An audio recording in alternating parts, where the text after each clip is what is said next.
मुख्तलिफ अशिया की फहरिस्त बना सके। फॉर एग्जाम्पल लिस्ट तो बहुत सी चीज़ों की बनाई जाती है, तो अब कौन कौन सी चीज़ें हैं, तो हम ग्रोसरी से स्टार्ट करते हैं। ग्रोसरी में सारी चीज़ें आ जाती है, लाइक राशन की चीज़ें आ जाती हैं। तो मैं जस्ट उसका आपको आइडिया दूंगी कि हम लोगों ने किस तरह से करना है, तो आप लोगों ने वो होम असाइनमेंट में इसको मुकम्मल करना है।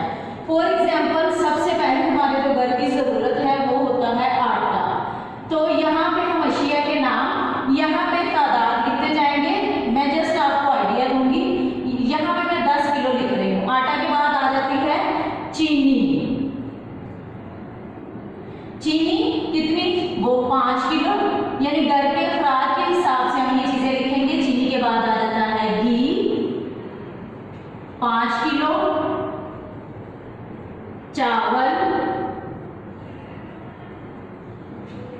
5 किलो। अब यहाँ पे आ जाती है दालें। तो जब हम